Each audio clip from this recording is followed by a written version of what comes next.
We know that arthritis can be pretty damn painful, which is why it's quite a good idea to have a good understanding of how the pain process actually works. Well, that's what we're going to discuss in today's video. And make sure you keep watching until the very end of the video, as I'll be telling you how a good understanding of pain can help relieve your symptoms. And we're going to start right now.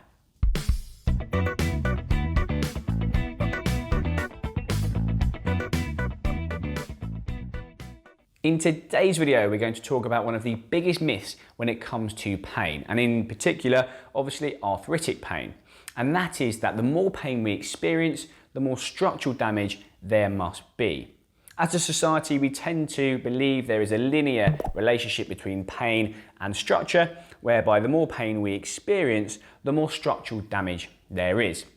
And this simplistic view of how pain works can be really inhibitory when it comes to managing our symptoms and trying to manage our arthritis long term. Let's find out why. The first thing to say is that pain is really important. It is a protective mechanism that our bodies have developed over the years to try and keep us safe and out of harm's way. But as it's evolved, it's still not that good at telling us how much damage there is. It's not even that good at telling us where the damage is. That's one of the reasons that we get referred pain. A few examples that you may have heard of would be having some left arm pain when you have a heart attack. We know that the problem is with the heart. However, you get pain in the left arm, even though there's no structural damage to the arm. And it's common to get referred pain in the leg if you have an issue with your back. And it's common to get pain down the arm if you have an issue with your shoulder. In arthritis, we also see this. If you have hip arthritis, it's not uncommon to get pain in the thigh and down the leg. And if you have knee arthritis, the same thing. You can also get some referred pain into the shin and up the leg as well. Now, the pain process works because we all have nerve endings on our skin that pick up changes in the environment, normally from changes in temperature or pressure. For example, let's say we're chopping some vegetables with a sharp knife, and our finger touches the knife. The signal goes from the finger all the way to the spinal cord, from the spinal cord to the brain. And at this point, the brain has to compute this information to try and keep us safe. At this point, the brain is doing lots of really clever things very quickly. It's asking itself lots of different questions, like, has this happened before? What have I been told before? What have I seen before? What have I heard before? All trying to work out whether this situation is a threatening situation or not. And your past experiences will play a huge role in this. So what you've seen or heard on the media or from friends or family or from your doctor will play a big role in this, but also your own past experiences will play a huge role on how your brain interprets this information. Once the brain has done all of this really clever, funky stuff, it sends a message back to the spinal cord, which then sends a message back to the finger.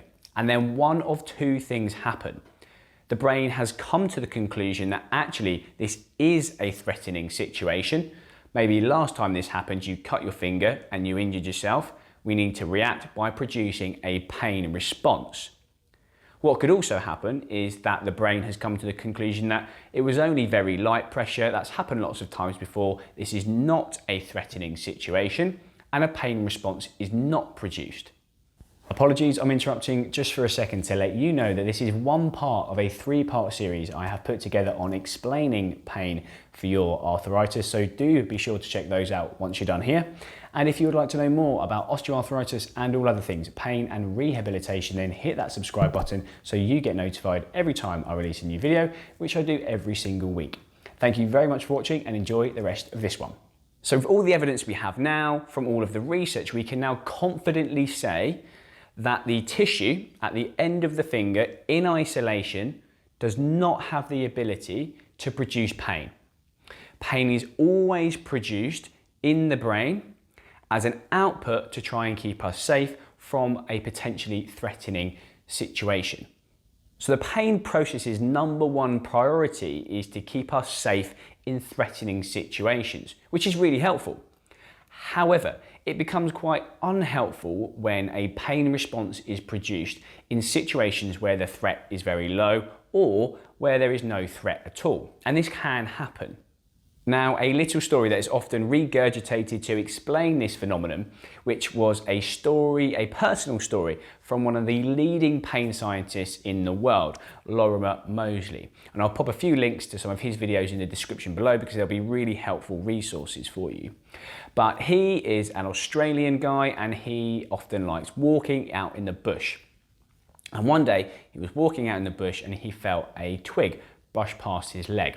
And he didn't think anything of it until he had swelling all the way up his leg and the most incredible pain he'd ever experienced. And the next thing he knew, he woke up a few days later in hospital and he'd actually been bitten by one of the most venomous snakes in Australia.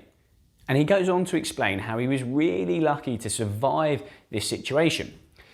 And then a few months later, he was walking in the bush again.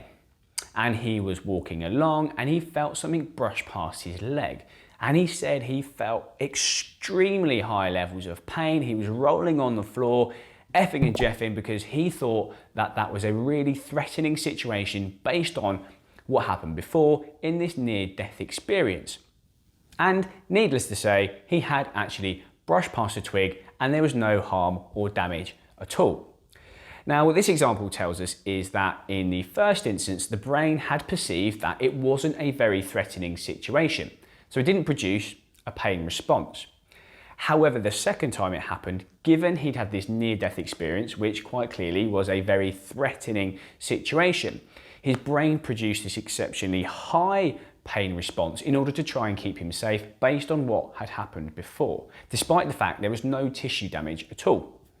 So what this explanation and example shows us is that you can have very high levels of pain with not much tissue damage, and you can have quite significant tissue damage with not much pain, which clearly completely floors this societal belief that we have, whereby the more pain we have, the more structural damage there is.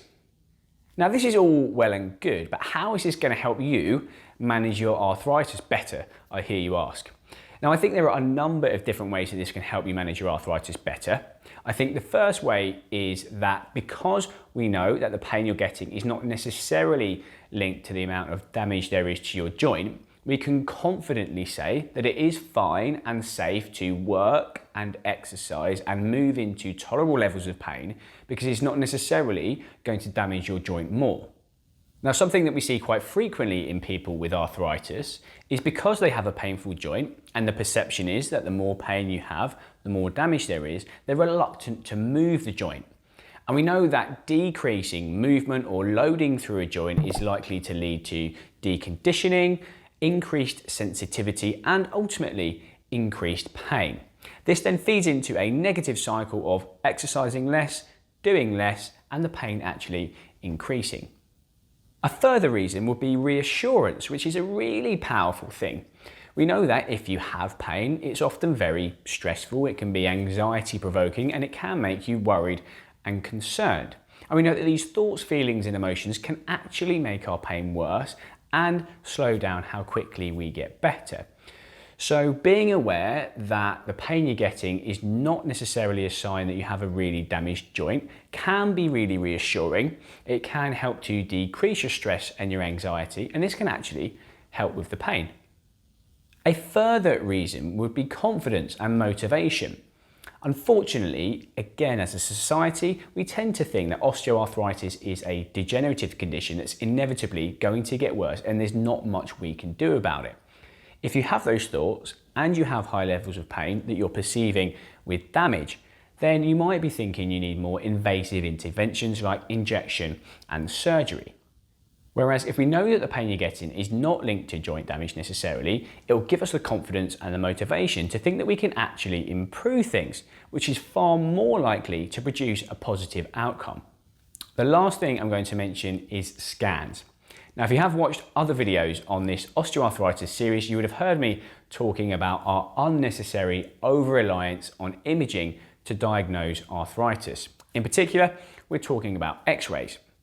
Now, we know that somebody in high levels of pain can have hardly any arthritic change on an x-ray, and we know that somebody with hardly any pain can have significant change on an x-ray.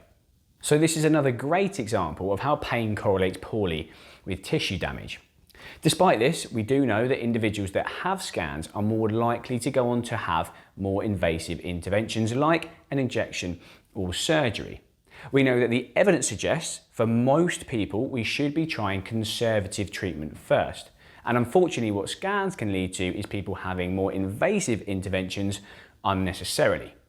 Thank you for watching. I do hope you've enjoyed today's video. There are some useful links in the description below and I'd love to hear from you. So tell me one thing that you've learned from today's video in the comment section below. If you are new to the channel, then please do subscribe so you get notified every time I release a new video, which is every single week. And if you're feeling very generous, then you can also give me a thumbs up. If you did enjoy this video, you may also like the video I have put together on the different factors that affect pain if you have arthritis, and there is a whole playlist on the channel to help you manage your arthritis better at home. Thank you very much for watching, and until next time, I'll see you again very soon.